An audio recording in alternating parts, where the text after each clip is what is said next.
Since the Switch 2 launched, I've added exactly 69 games to my Switch collection. 69, dudes! In this video, I'm ranking every single one. But you're probably asking, Tonic, why are you filming this intro on the toilet? Well, we have to start at the bottom. And a few of these games belong in the crapper. From a glorified tutorial that should have been free, to a nostalgic remaster that is just a lazy reskin. We're going to flush the bad vibes away. Here are games 69 to 60. Oh look, Bananas come with a free red tie now. Number 69, Welcome Tour. Starting at the bottom is Welcome Tour. A friend bought me this tech demo, but knowing $10 was wasted on a glorified tutorial still broke me. If it were free, it'd be a blast.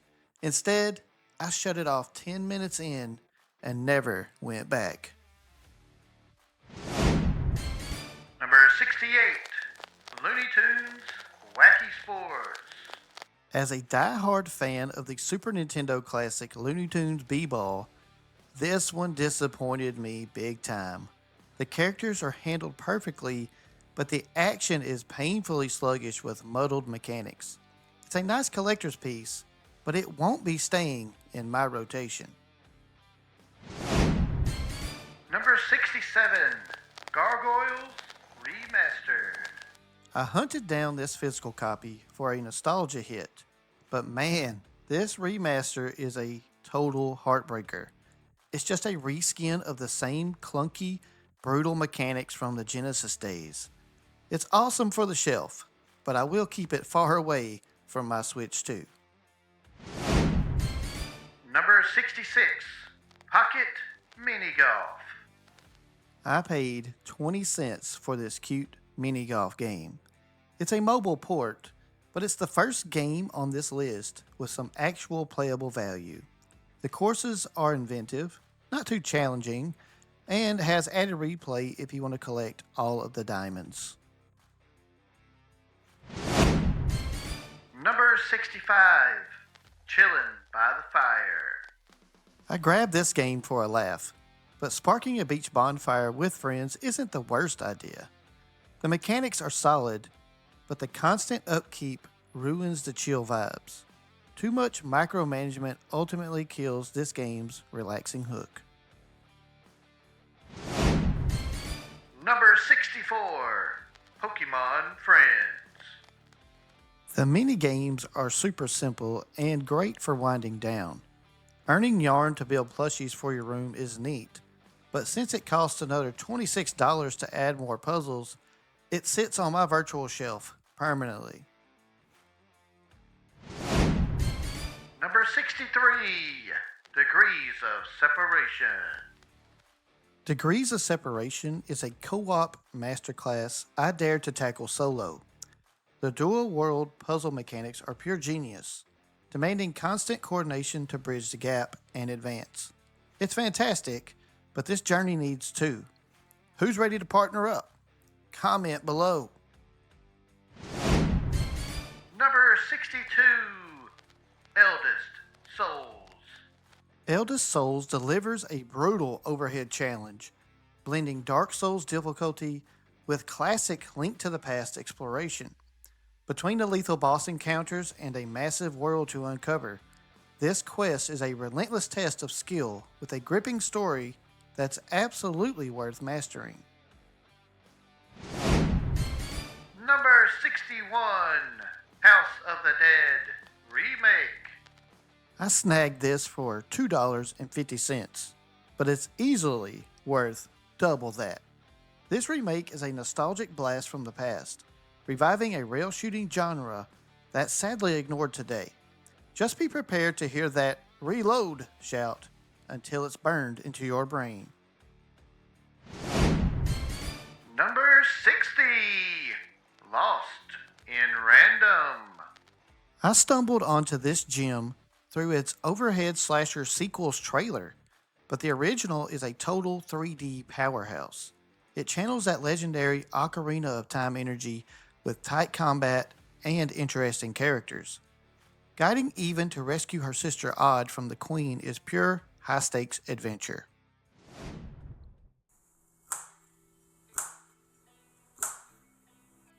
Okay, we flushed out all the junk. But this next batch, this is where things get brutal. We've got Mortal Kombat fatalities, soul reaping crows, and a literal rat war. Welcome to the chopping block. Here are numbers 59 through 50. Finish him! Fatality. Number 59, Death's Door. Death's Door is a top-down slasher that forces you to earn your keep. Playing as a soul-reaping crow is a brilliant hook, and the combat is punishingly fair. Backed by a story with surprising depth, the narrative hits just as hard as the action. Number 58, Shadow Labyrinth. Bandai Namco took a bold gamble dropping Pac-Man into a Metroidvania, but it's a winning formula. Blending Gundam-style mechs with classic pellet gobbling feels incredible, but those sparse save points are brutal. One mistake sends you back through the same gauntlet. A lot. Number 57, Mortal Kombat 1. I snagged this for $8 solely to witness Liu Kang's universe reset. I'm not a fighting game expert. I struggle even on easy mode, but experiencing this story firsthand made it a nice addition to my digital collection. Number 56, Ikai. I was hunting for Japanese horror during a GameStop buy two get one sale, and only bought this because another game was out of stock. It was a total happy accident. After the first demon encounter, I was all in, and now I'm nervous to see what's coming next. Number 55, Tales of Iron. I bought Tales of Iron for under $5, and its surprisingly deep combat made it a worthy purchase. I love the professional narration and storybook presentation, especially the rivalry between rats and frogs, a matchup I think we've all been waiting to see. Number 54, Dark Wood. I was pulled into the danger of Darkwood from the jump. This game uses the top-down style to crank up the tension. It uses the camera to limit your vision instead of just showing you the whole map. Number 53, Planet Alpha. I played through Planet Alpha in a few days, finding its minimal story and alien exploration right up my alley. While it isn't my favorite in the genre, the creative mechanics and unique creatures gave this Limbo-inspired experience plenty of merit. Number 52, Moonlighter. Running a shop by day and hunting relics in monster-filled dungeons by night is such a cool hook. I can feel the potential here, and I know one day soon I'm going to sit down and absolutely dominate this game. Number 51, Children of Morta. A quick Reddit gameplay clip caught my eye, and I struck gold finding Children of Morta for just $4. The clip wasn't long enough for me to learn that this game is a roguelite, so when I started playing it, it was a bit of a shock to my system. That said, the combat is undeniably satisfying. It's a tough loop, but for the price and the vibes alone, I'm glad I added it to my collection. Number 50, Hob. This game scratches that puzzle adventure itch in the best way possible. The mix of exploration, combat, and clever boss encounters gives Hob a unique rhythm. It's satisfying to play and looks incredible in motion, so I definitely need to bring this to a live stream one day. Hey, buckle up. We're leaving this kitchen carnage behind. In this next match, it's all about the journey. We're sailing ships, riding the waves, and playing a little golf. Just don't look out the window. There's a cat on a hoverboard killing zombies out there. Here are numbers 49 through 40. Number 49. Far Changing Tides. The first game blew me away with its frantic ship management.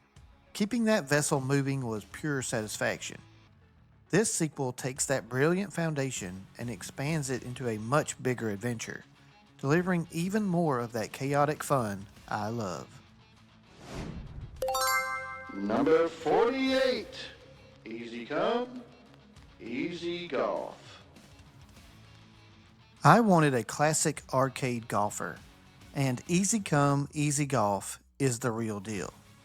It's developed by the original Hot Shots team, so the pedigree is undeniable. Once I got used to the world map and team-style gameplay, it delivered exactly that classic PlayStation 2 golf experience I was looking for. Number 47. Gory, Cuddly Carnage. In this hack and slash, I was shredding zombie unicorns as a cat on a hoverboard with helicopter blades on the bottom. It's a ridiculous premise, but I didn't care because I had a damn good time with all of the pure chaos. Number 46. Hurdling. I was drawn to hurdling by the chill vibes, and herding these animals has been incredibly fulfilling so far. I'm making great bonds with my herd along the way, and it's exactly the kind of unique, quirky experience I look for in a video game. Number 45. My Sweet Carol. The art style caught my eye, but realizing this is a cinematic platformer is what sealed the deal. It looks like a childhood cartoon but plays like a psychological thriller. That unique mix was an instant buy for me, and I'm excited to explore it further. Number 44. Thea. A 3D adventure with a unique mechanic? Sign me up. I had never heard of this 7-year-old game before, but I'm glad I found it. Singing to animals and plants felt incredibly refreshing, and the world is genuinely awe-inspiring. Number 43.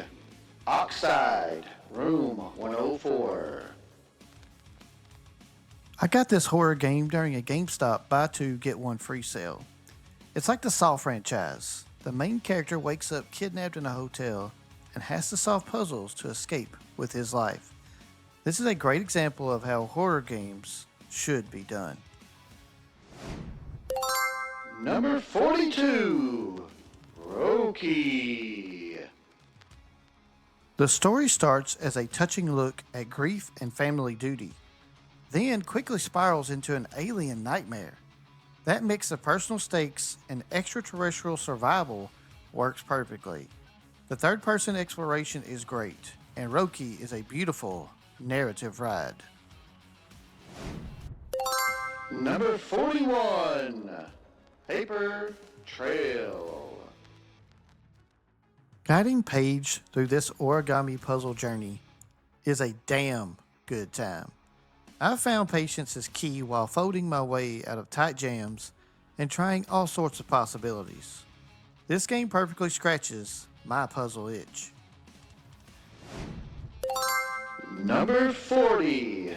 Wave Tail. I am so glad I bought Wavetail. Riding the waves barefoot to save the day is an outstanding time. This 3D platformer pairs a sweet story with a grandmother who is stern, in the best way possible, making for a fantastic experience.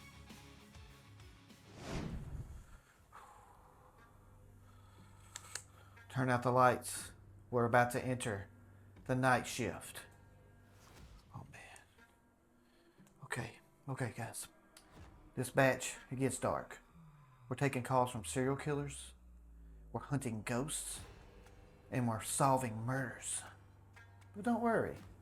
We have some Studio Ghibli magic to keep the nightmares away. Here are numbers 39 through 30. Number 39. Killer Frequency.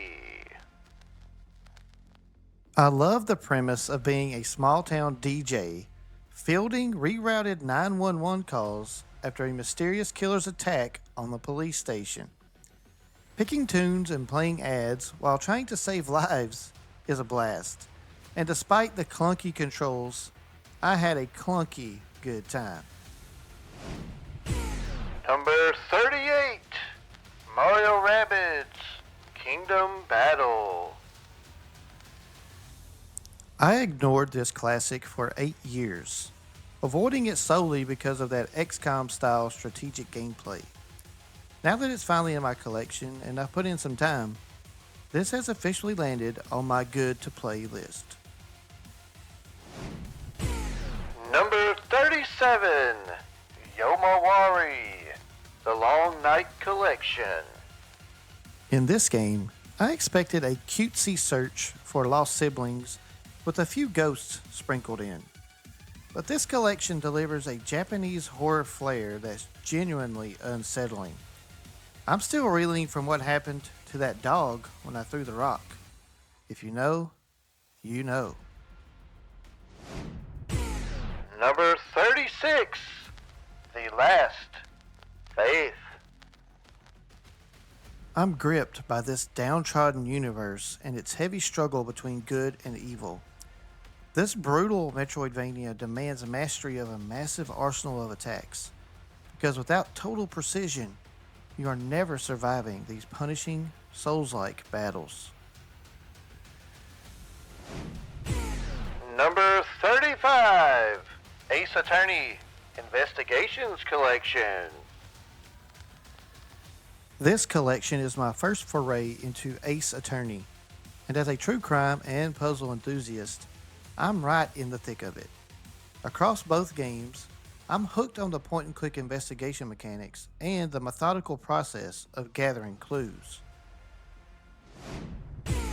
Number 34. Absalom. I only needed to see the game's art style and combat to be sold on this one. I expected a standard beat-em-up, but the roguelike elements make it incredibly polished, and I'm having a blast exploring every path. Number 33. Ni no Kuni 2. Revenant Kingdom. I haven't actually gotten around to playing Ni no Kuni 2 yet, but I already know I'm going to love it. I'm such a massive fan of the other entry in this series, and speaking of which... Number 32. Ni no Kuni. Wrath of the White Witch. As a massive Studio Ghibli fan, I love how the storytelling captures their signature spirit. The unique battle system keeps me working to power up my familiars against ferocious foes as I guide Oliver on his journey to save his mom. Number 31. Unicorn Overlord. My friend Barefoot Gremlin told me to check this out because it was on sale physically for $25. I almost passed. Tactical games aren't usually my thing, but the demo's auto battles and easy organization completely won me over, so I ordered a copy immediately. Number 30. Child of Light. A corrupted save file killed my Child of Light playthrough a decade ago. Snagging this at a bargain on the Switch reminded me why I fell in love. it's still incredible. I think it's finally time to finish what I started. Okay, who are we right now? Am I a Vice City kingpin? Am I a pro baseball player for the Phillies? Or am I a Ninja Turtle?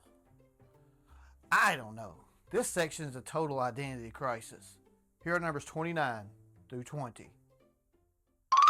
Number 29, Prince of Persia, The Lost Crown.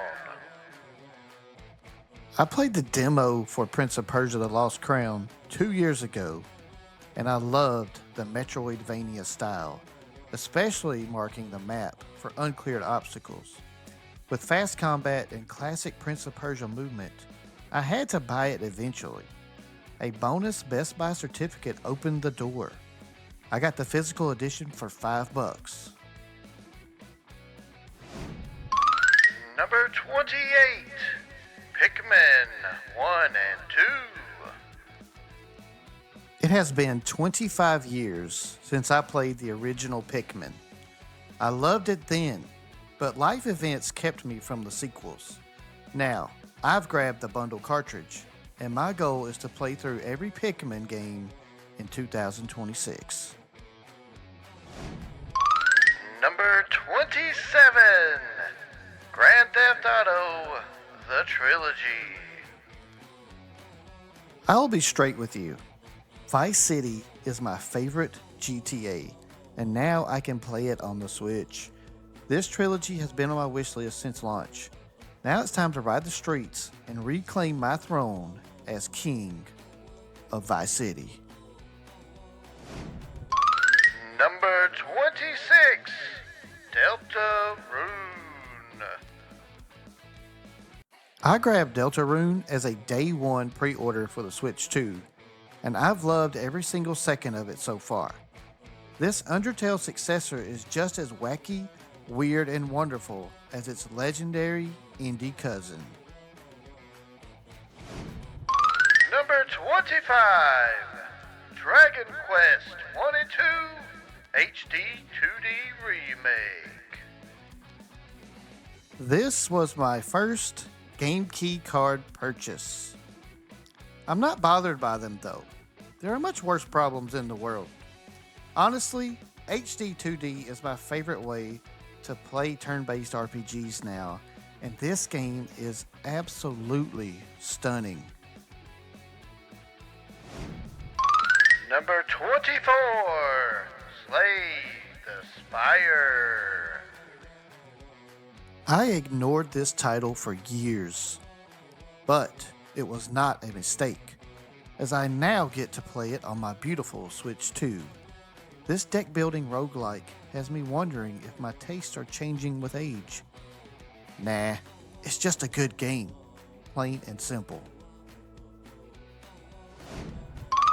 Number 23, MLB The Show 25. This is my new favorite way to unwind before bed. The Road to the Show mode is as fun as it's always been. Now I am a two-way star for the Phillies. I just wish I could get the in-game salary for realsies.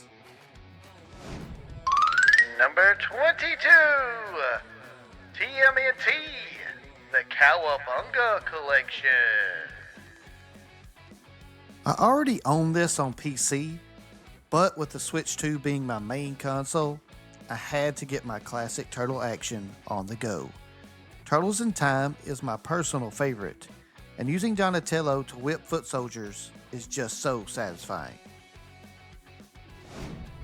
Number 21, Inmost. I consider this a hidden gem because the story absolutely blew my mind, and I had never heard of this game before. You play as a knight, an adventurer, and a young girl, but the way their paths converge rivals the best twist endings you will see in any game or movie. Number 20, Kunitsugami, Path of the Goddess. This was a day one Switch 2 purchase for me. The gameplay offers such a unique spin on the tower defense genre, and the mouse-style controls perfectly showcase what the new Joy-Con functionality can actually do.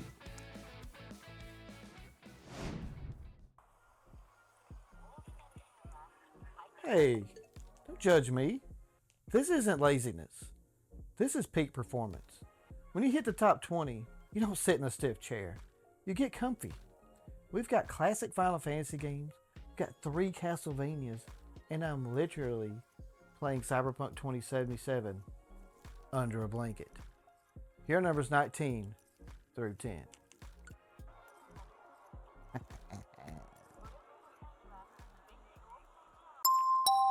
Number 19, Castlevania Dominus Collection.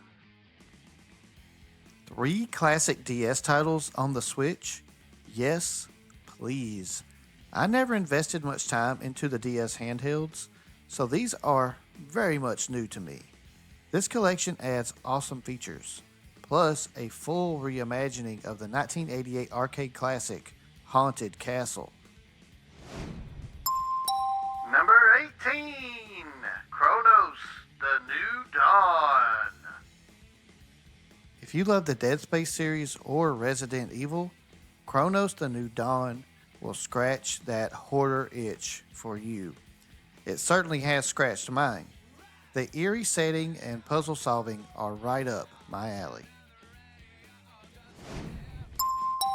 Number 17, Octopath Traveler 0.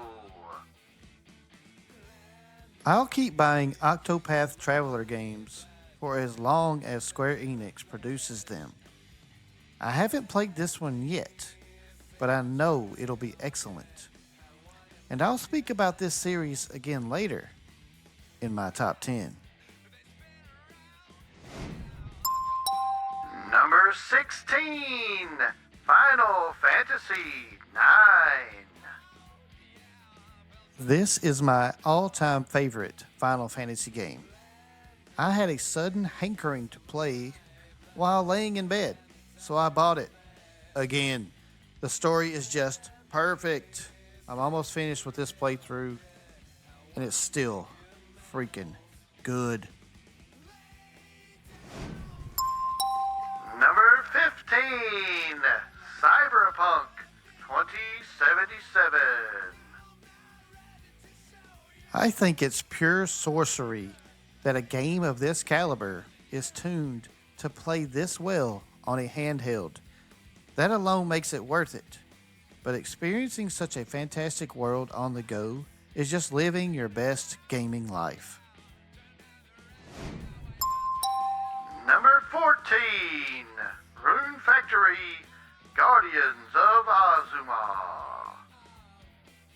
I grabbed this day one despite never being a farming sim fan, but it completely blew me away. The combat is fantastic, and having NPCs handle the crops for me is exactly what I've always wanted in this genre.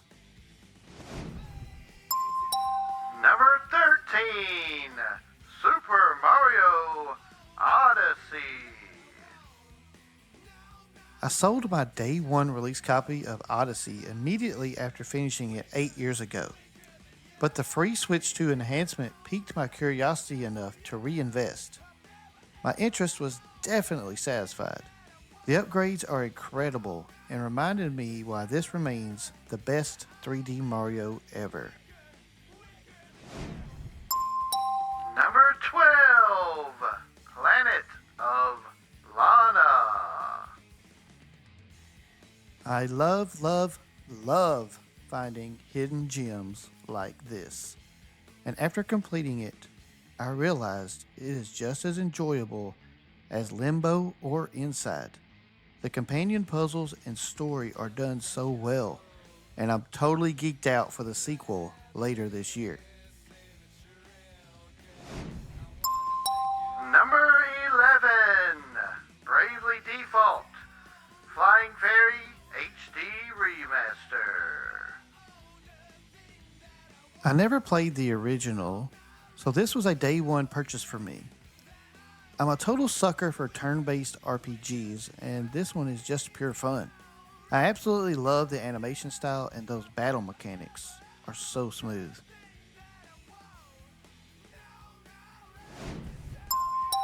Number 10. Fast Fusion. Fast Fusion is a deep racer built for intense speed. It's the modern F-Zero we've all been waiting for. This day one offering is fast, fun, and packed with tracks. At only $15, I'd call this a must-have game.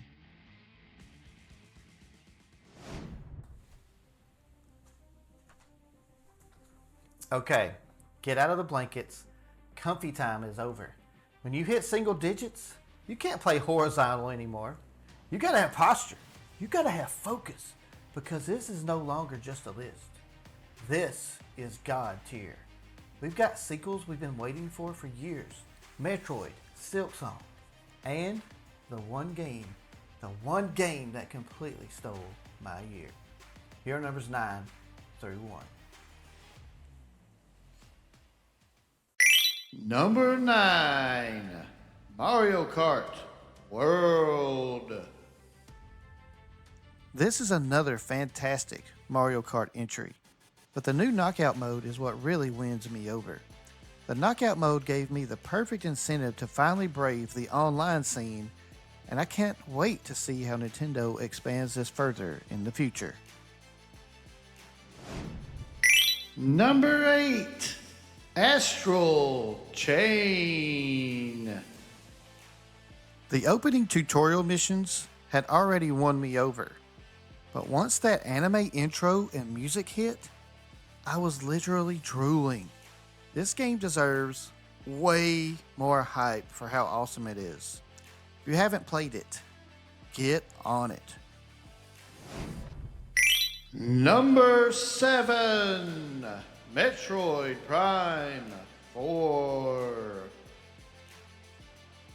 Look, I come in peace. I spent 22 hours completing this game, and despite some flaws, it's a damn fun game. I love the Halo-style combat and exploring the world, even exploring the desert and discovering its secrets. Yes, I did. Nintendo, I'm ready for Prime 5.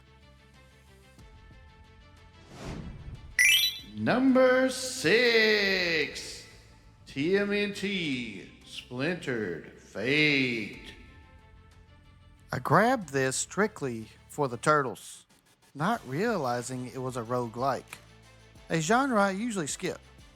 But this is basically Hades in a half shell. The theme totally sold me on the gameplay, and the Switch 2 update is radical. Cowabunga, dude! Number 5, Octopath Traveler Bundle. I had been meaning to rebuy the Octopath Traveler games, and finding this dual cart bundle was the perfect excuse. I'm already 30 hours deep into the first game. The character stories and combat are exactly my style. I can't wait to play hundreds of hours more.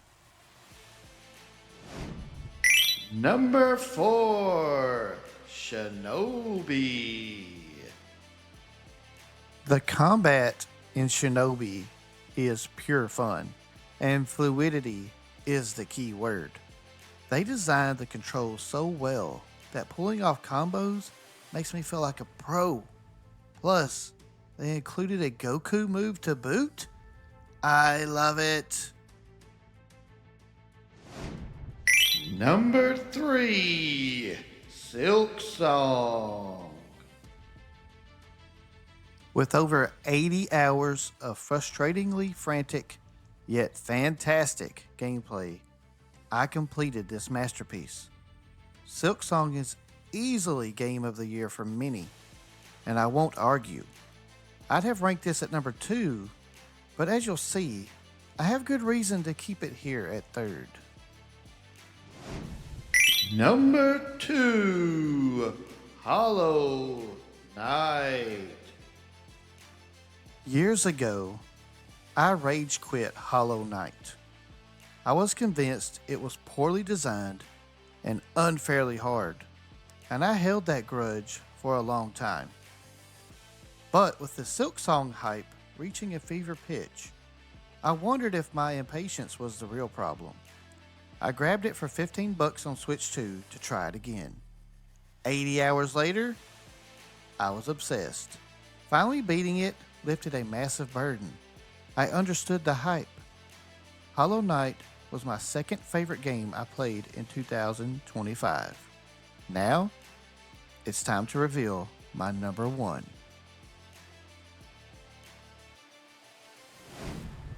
Number one, Donkey Kong Bananza.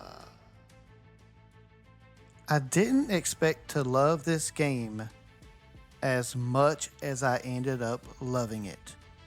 The smashing mechanics and the Pauline storyline pulled me in, but the gameplay loop is what kept me there. I was wrecking levels and having a blast, but then the twist happened.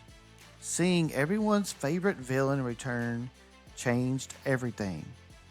Fighting classic enemies and taking down K. Rool felt surreal. It's a perfect example of how to execute a story. Donkey Kong Bananza is my absolute favorite game of 2025. So there it is, 69 games. 69, dude! From the absolute peak of 3D platforming with Donkey Kong Bananza to the ones that we flushed, the ones that we chopped, and the ones that kept us up all night under the blankets. I played a lot of games on the Switch 2 in 2025, and I loved most of them. But even with 69 games, 69, dude! I know there are some hidden gems out there that I just don't know about yet. So hit the comments. Let me know what your game of the year was for 2025. Let me know of some hidden gems that I need to add to my collection in 2026. And of course, let me know of any of my takes that you think belongs in the toilet. If you enjoyed this video, please like and subscribe. And if you think this video really earned it, leave some hype points to let me know you want to see more videos like this on my channel. My name is Tonic, and I will see you on the next one.